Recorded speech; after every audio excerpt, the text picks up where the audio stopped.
Good morning, Kentuckiana. It is 7 o'clock on your Sunday morning. I'm Gabriel Gonzalez. And I'm meteorologist Mallory Schnell here. It is 7 a.m.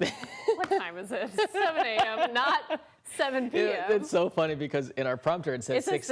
And I was like, I'm not going to mess up. I'm not going to mess up. And then there I go. I was going to make a point that it's morning and not evening, but that's funny. I'm up very early. Clearly, it's very early in the morning. Thank you for joining us. Happy to be here. Yeah, and it's a good day to stay in bed. Right. Take a nice nap later on today. Yeah, it's going to be another cloudy day, similar to yesterday. So expect much of the same weather-wise as we take a live look outside. Still waiting for that sun to rise. Of course, those sunrises are getting later and later, and the sunsets are getting earlier and earlier. By this time next week, we fall back. So keep that in mind as we change our clocks. Houston Coleman camera here as part of our Shriners Children's Camera Network over downtown Louisville. Temperatures early this morning, we are in the upper 40s and low 50s. And once again, when you have cloud cover overnight, you don't get as cold as quickly or just as cold in general as you do on a clear night like what we saw Thursday night into Friday morning of this week. Max HG radar, there is a lot of activity on here. We do have some showery activity,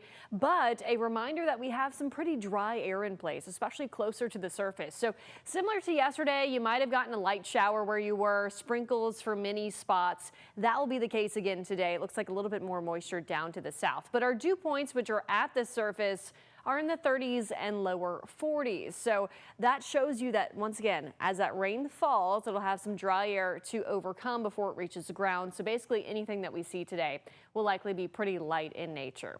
Hourly planner, much of your Sunday should be dry outside of that spotty light shower early and late in the day. Temperatures will start off in the 50s, topping out in the 60s this afternoon. So in comparison to average, running a couple of degrees cooler.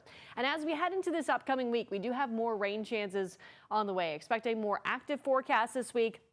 Those rain chances really looking to peak on Wednesday. That will likely be the rainiest day of the week and the best chance for accumulating rainfall. But by Halloween, we are trending drier and, of course, cool as well. We will take a full look at our 7-day forecast. That's coming up in just a bit. Gabe. All right, Mallory, thank you. New this morning, LMPD is asking for your help to solve two different overnight incidents. First, a person died after being hit by a car at the intersection of Preston Highway and Industrial Boulevard.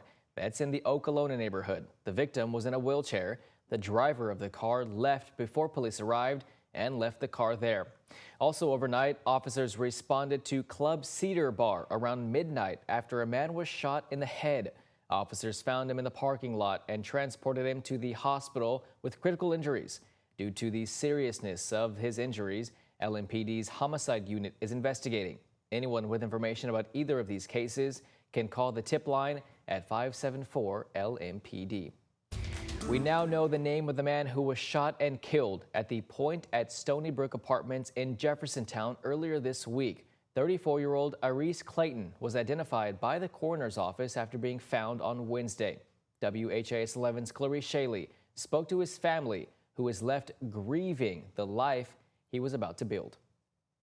Aries likes to dance, but he was laughing just to be laughing. The last time everyone was in this room, they were doing what families do, having fun.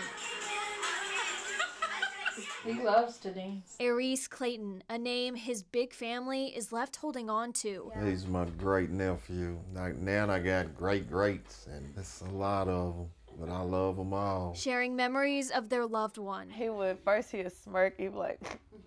And left with the question of why. Because, I'm so angry, it's just... His mother, Alicia Clayton Johnson, has lost her only son out of her 3 kids. It's unfair that this person decided to take my son's life. My son is and was loved. He didn't deserve it. Clayton was found unresponsive, sitting in a chair Wednesday. He was found at the Point at Stony Brook apartment complex with the door to the unit left open. Police say he was dead when they got to him with multiple gunshot wounds. They took a part of our happiness. You know what I'm saying? Somebody we could always talk to, somebody that could always make us smile. The 34-year-old father of 2 just welcomed a new baby daughter 1 month ago. His family remembers him as an artist, This is some of his artwork. saying Clayton could draw, sculpt, create anything. He'd write poems and was a rapper. You took a piece of everybody in this family's heart. You took a piece of everybody's soul. Karma does come, but I want him to meet God.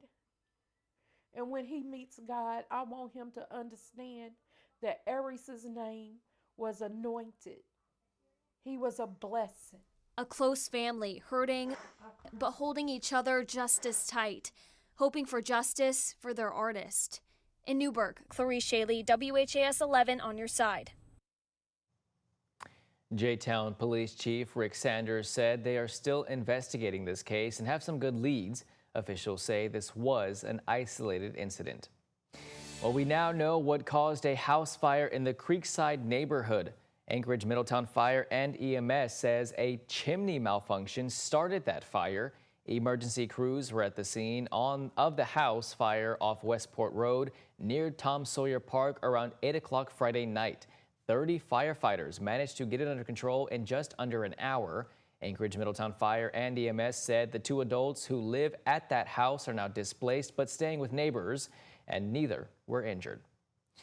Well, officials from over 160 JCPS schools gathered to give parents and students a closer look at what the district has to offer during the JCPS Showcase of Schools. The showcase was held at the Norton Healthcare Sports and Learning Center, which is off of West Muhammad Ali Boulevard. Families were given information about magnet school options, career programs, and pathways, and the district is offering to help prepare students for specialized careers. JCPS officials say the showcase gives families an opportunity to make a more informed decision ahead of the application period.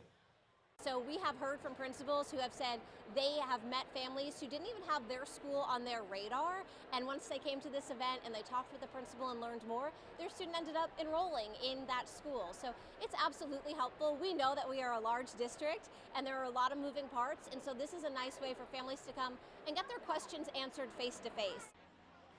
If you want to learn more about schools at JCPS, you are free to attend a school open house or reach out to the school directly and set up a time to visit. Open house schedules and school contact information can be found on the JCPS website.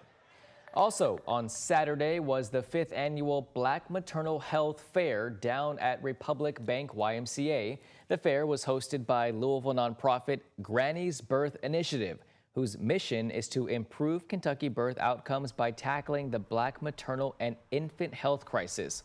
GBI founder and executive director says the event serves to get the word out about their resources to Louisville families. We're letting people know about our maternity pantry, which families can come monthly and get infant care items, baby blankets, books, maternal care items, and diapers. If you are somebody that's hearing this and would like to support, we always have a high diaper need. We also have Doula Dash, which is a transportation service where doulas are getting people to their prenatal and postnatal appointments. And our doula tech team now officially has a birth team. Our Granny's girls are now on the ground and ready to support your birth. This health fair serves as a community-centered initiative to expand access to birth support across Kentucky.